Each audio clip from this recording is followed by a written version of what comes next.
The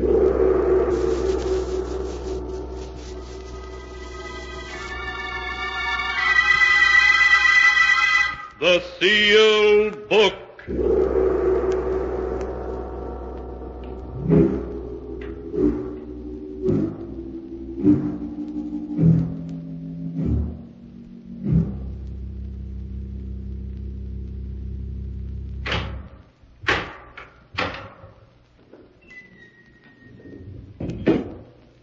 Once again, the keeper of the book has opened the ponderous door to the secret vault, wherein is kept the great sealed book, which records all the secrets and mysteries of mankind through the ages. Here are tales of every kind, tales of murder, of madness, of dark deeds, strange and terrible beyond all belief. Keeper of the book, I would know what tale we tell this time. Open the great book and let us read. Slowly, the great book opens. One by one, the keeper of the book turns the pages and stops. Ah, the strange story of a woman who was born with the soul of a cat. A tale titled Queen of the Cats.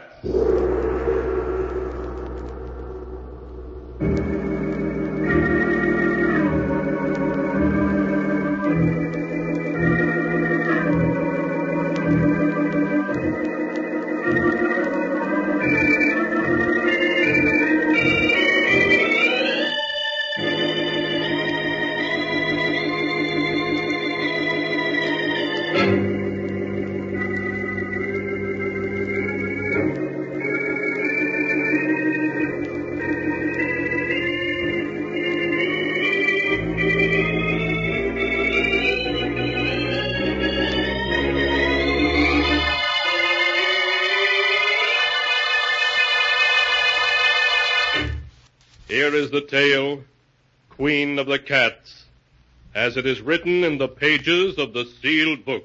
It is early evening, and in a large, old-fashioned living room filled with gloomy shadows, young Chris Arnold, his face haggard, sits glowering at his fiancée, Jane Elliott, and the serious-faced doctor, whom she has brought to see him. Chris's hand trembles as he tries to light a cigarette while he speaks. I'm sorry Jane made you come all the way out here to see me, Dr. Smith. There's nothing wrong with me. Nothing, I tell you. Oh, Chris, there is. I know it. Yes, Chris, Jane's right. I've known you all my life, and I can see at a glance there's something wrong. Now, why not tell me, and let me see whether I can help you or not. All right. I'll tell you. I've got to tell someone. Jane knows part of the story already. She was in it. But I'll tell it to you from the very beginning, which was 2 years ago at a party to which Jane and I were invited. Oh, Chris, isn't this a wonderful party? The only thing wonderful about it is you. Chris, don't. People are watching. Oh, fine thing when a man can't kiss his best girl in public. What's this generation coming to? At Miss Tyndall's school, we were taught a young lady never kisses a man in public. Miss Tyndall is setting romance back 50 years. Who are you looking for, anyway? Rana Farouk, my roommate at Miss Tyndall's. Oh, she's the Egyptian girl you were telling me about. Yes, I want you to meet her. Only you'd better not fall in love with her as every other man does. Sounds as though she's a second Cleopatra. Men don't seem to be able to resist her. Really? Well, I'm curious to see this siren of the Nile. There she is, Chris. Come on. So that's Rana. No wonder men can't resist her. Hello, Jane. I've missed you. Rana, this is Chris Arnold. Chris, this is Rana Farouk. Hello, Chris. Hello, Rana. Oh, look, there's Miss Tyndall waving to me. Excuse me, won't you? Of course, Jane. I'll be back in a minute.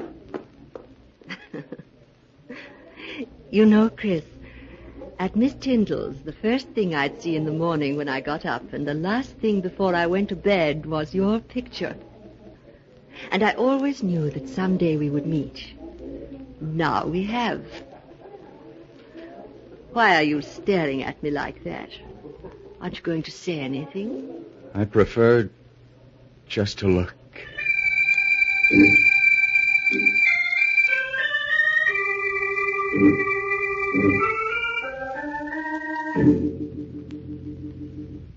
Even now, Doctor, 2 years after our first meeting, I find it difficult to describe how beautiful Rana was. I was her slave from the moment I saw her. A month after we'd met, we were married. I see. Please go on, Chris. After Rana and I were married, we took an apartment in town. In the months that followed, I began to see Rana not as the image I'd been infatuated with, but as she really was. Vain, selfish, and possessive. It was a possessiveness verging on madness. She couldn't bear to have me out of her sight. And when I was, upon my return, there'd be questions, countless questions. I began to dread seeing her. And then there were the cats. The cats? Yes. The apartment was always full of cats. She'd sit for hours stroking them, whispering to them, till I felt I'd go mad. And that was when I got the strange idea that Rana wasn't really human at all, but a great cat herself, wearing human form. She and the cat seemed to talk together as if they understood each other perfectly. Life became a nightmare for me. A nightmare full of cats and Rana asking questions, endless questions. One day I realized I couldn't go on living with her any longer, that our marriage had been a mistake.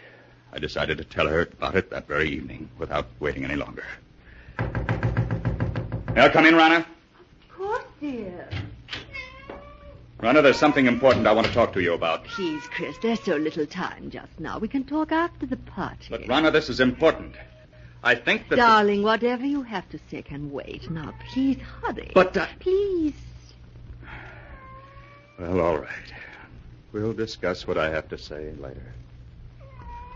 Chris, when I called you at the office this afternoon, why didn't you tell me that you'd had lunch with Mary Walker? How did you know I had lunch with her? Oh, a friend told me. A friend? Who was it? What is it, my beauty?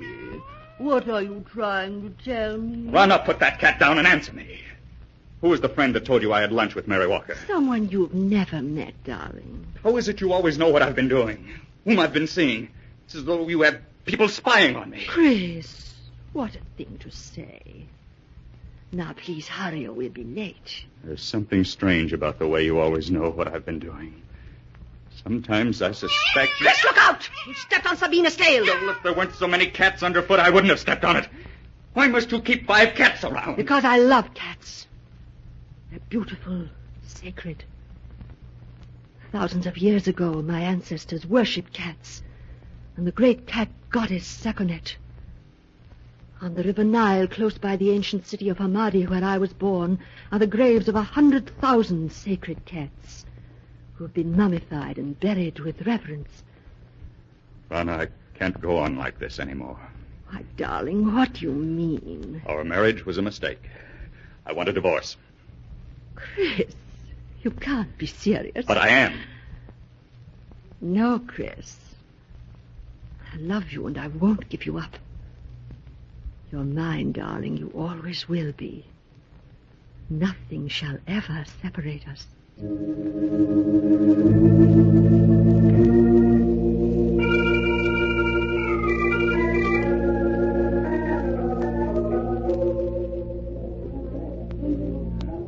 Care for cocktails? No, thank you. Well, even if you won't have one, Mr. Arnold, I will. Jane! Oh, Jane, it's good to see you again. Can't we go someplace and talk?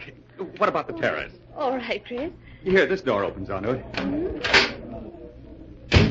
Oh, this is much better. It's been quite some time since we've seen each other, hasn't it? Yes, the last time we saw each other was the night that... The night that I met Rana. Yes. How is Rana, Chris? Oh, she's fine. Oh, Jane, I've made such a mess out of everything. I was a fool to have married her. Please, Chris, you mustn't talk like that. I was a fool, Jane, mistaking infatuation for love. Can you ever forgive me for the way I behaved towards you? There's nothing to forgive, Chris. It is a surprise. Rana. Hello, Rana.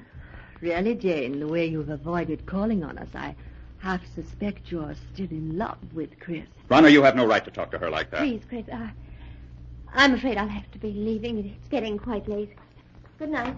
Good night, Jane.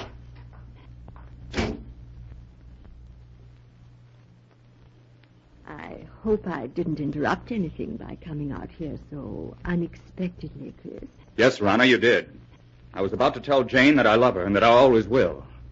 Rana, you've got to give me a divorce. I'll never give you a divorce. Never, do you hear? You're mine and you always will be. If I can't have you, no one else will.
And now my story continues, as it is written here in the pages of the sealed book. There is horror on Chris Arnold's features as he tells the doctor of his efforts to get his wife, Rana, to divorce him, and of her refusal to let him go.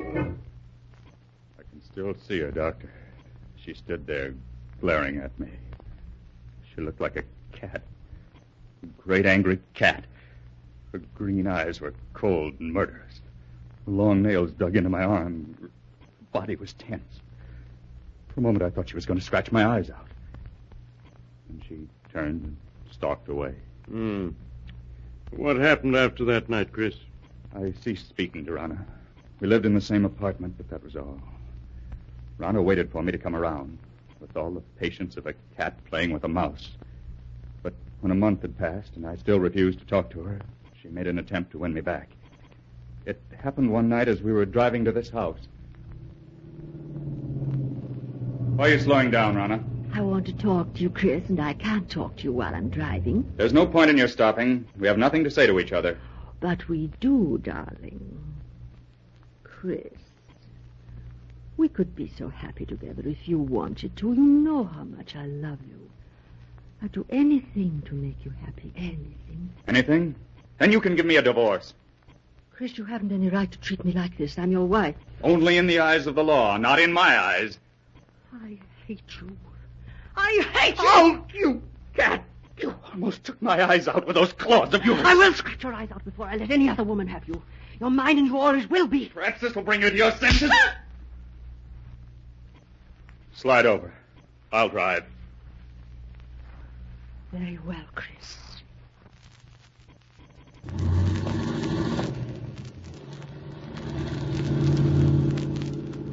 You think you've beaten me, Chris. But you haven't. In the end, you'll come crawling to me. It may take a year, 2 years, 5 years. But I can wait. You have everything planned perfectly, Rana, don't you? But I have one way of escape from you that you never thought of. Really? And what way is that? I can escape through death. Death? Yes, Rana. If I should fail to take the curve 100 yards ahead, we'd plunge off the side of this mountain. Chris, you wouldn't. Why not, Rana? You've showed me there's nothing to live for. This at least is a clean way out. No, Chris! Chris, don't! No! No!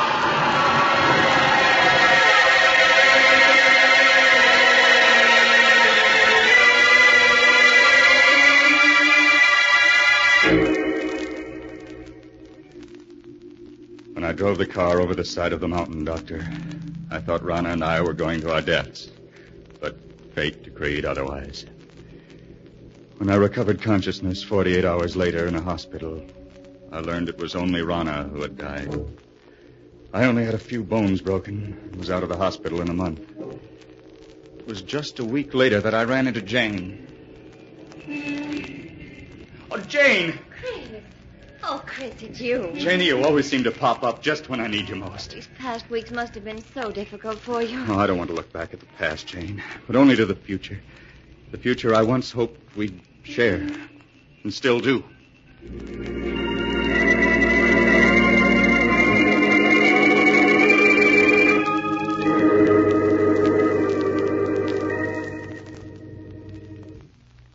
2 months ago, Doctor, Jane and I became engaged. It was just about that time that I first began to notice that everywhere I went, there always seemed to be a cat following me. Are you sure you weren't imagining it, Chris? Well, at first I thought it was my imagination, but a week after Jane and I became engaged, I was certain I was being followed. Well, tell me, Chris, was it always the same cat that followed you? No. One day it'd be one cat, and another day a different one. Then one night, I saw her. Happened in this very room 6 weeks ago. I had great difficulty in falling asleep that night. Suddenly, the silence was broken by the faint crying of a cat. Crying grew louder, louder. I lay in the darkness listening, realizing that the cat crying was real, living, and in my room.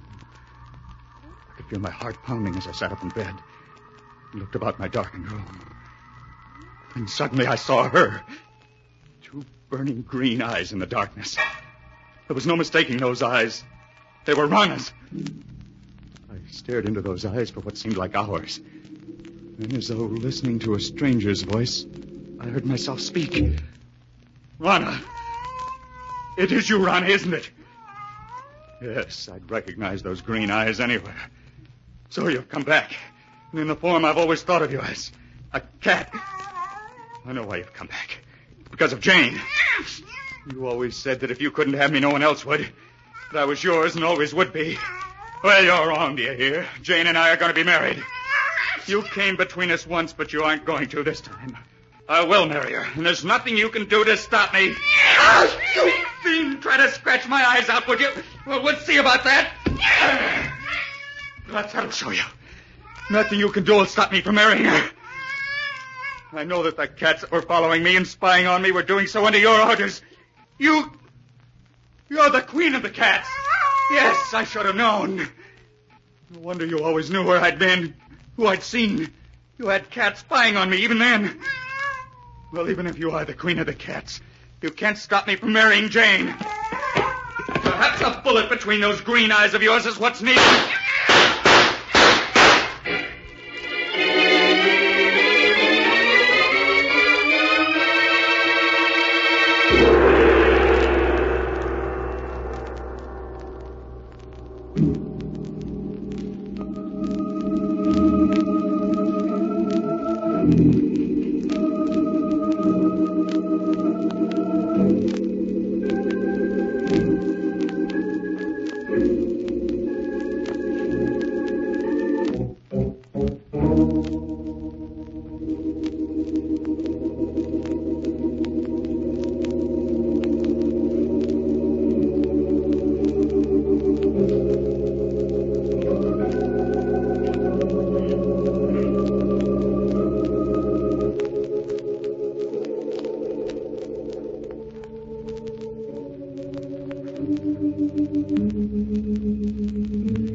And now to continue the story as it is written in the sealed book.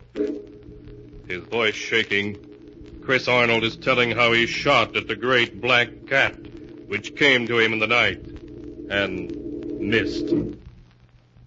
I emptied the gun at her, Doctor. At Rana in her true form of a great cat. And I turned on the light. There was no sign of her. She'd vanished. All that I found were 6 bullet holes in the wall opposite my bed. Chris, isn't it possible that you only dreamed all that actually you fired the gun in your sleep and the shots themselves wakened you? I tried to tell myself that. But during the nights that followed, I knew it hadn't been a dream. For night after night, the great black cat appeared in my house. I'd lie awake, waiting to hear her voice. When she'd appear, I'd plead with her to leave me alone, but she'd only stare at me with those burning green eyes, waiting. I knew she'd never leave me alone as long as I intended to marry Jane. Finally, I went to see Jane. Chris, this is a surprise. Come in, Doctor. Jane, there's something I want to ask you. Yes, Chris, of course. What is it? I know we set our wedding for next week, but couldn't we put it off for a while? Just a little while. Oh, darling, what is it? There's something wrong. I know there is. Please tell me. Wish I could, but I can't. Please, Jane, just have faith in me. You know I wouldn't postpone our marriage if I could possibly help it. All right, Chris. I do have faith in you. We'll consider our marriage postponed for the time being.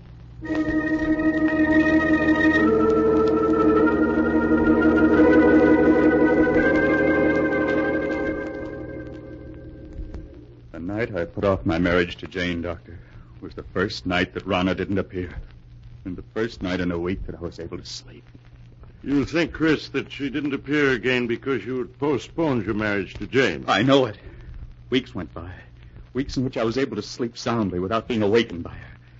I came to think that perhaps it had all been part of a horrible nightmare and that I was over it at last. A week ago, I asked Jane to set the date for our wedding. She did so, and that same day we took out a marriage license. But that night, Rana appeared again, her eyes shining in the dark, cold and murderous. And I've seen her every night since. I tell myself that I mustn't be afraid, but I keep hearing her voice over and over. If I can't have you, no one else will. You're mine, and you always will be. Chris, darling, I wish I'd known all this before. You feel, Chris, that somehow she'll prevent you from marrying Jane? You know I sound mad, but I do. I have a feeling something horrible will happen if I attempt to marry her. Do you still have the marriage license? Yes. Why do you ask? Chris, you've reached a crisis in your life. You're faced with fears that are threatening to overwhelm your sanity. Now, the best way for you to challenge your fears is to go through with your marriage to Jane now, tonight. Tonight? Yes. It's quite late, but I'm sure a friend of mine who's a judge will marry you. All right, Doctor. Jane, will you marry me tonight? Oh, yes, Chris. Yes.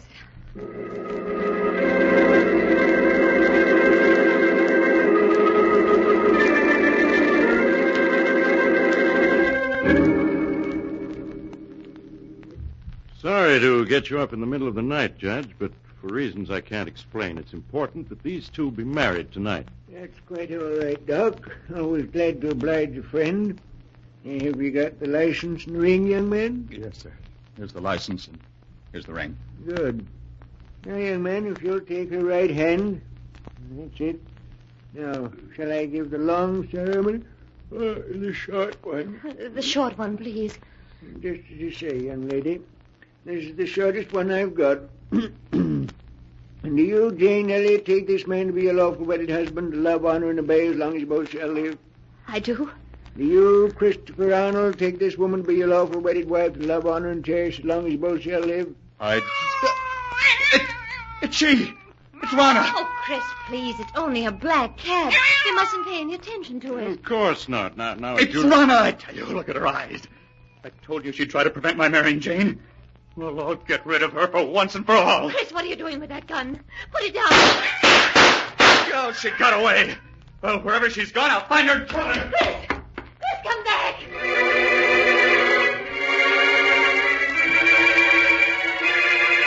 Oh, Doctor, where can it be? Now, Jane, he can't be far off. We'll find it. Listen. Doctor, that must be Chris firing that gun. Come on. Those shots came from close by. Oh, hurry. Hurry. You better take it easy now, Doc. It's pretty dark out here. Wait a moment. I'll light my lighter. Doc, look. A dead cat. Yes. It was shot through the head. Look, here's another one that's been shot to death. Neither one of them is the black cat. Say, Doc, isn't there a body over there? Chris! Say, Jane, you stay with the judge while I look. All right, Doctor. There, listen. You mustn't cry. But this would never have happened if I hadn't agreed to marry him. He was afraid, so afraid. Doc, is it Arnold? Yes, it is. He's dead, isn't he? I can see it in your face.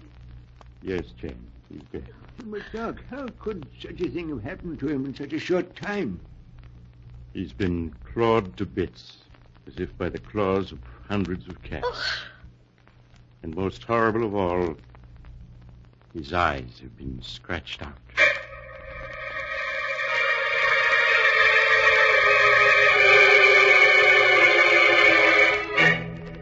2 days later, at Chris Arnold's funeral, a great black cat appeared as if from nowhere, sitting close by the edge of the grave and licking its paws as it watched the coffin lowered into the earth. When they tried to catch it, it leaped away and seemed to vanish and was never seen again. Was it truly Rana, Chris's wife, reborn in the shape of the cat she had been at heart? The answer is not written here. The tale has been told just as it is recorded in the sealed book.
And now, keeper of the book, before you close the great volume, show us the tale we tell next time.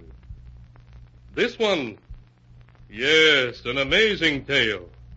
It's the story of a brother and sister who found themselves left out of their aunt's will, and who remedied that unfortunate situation by a clever scheme. A scheme which proved to be just a little too clever. It's a tale titled, Death Rings Down the Curtain.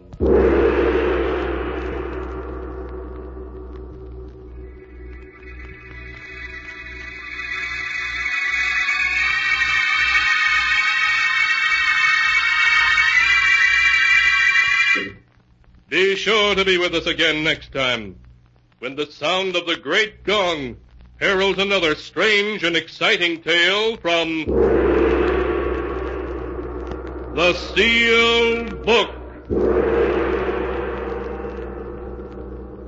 The Sealed Book, written by Bob Arthur and David Cogan, is produced and directed by Jock MacGregor.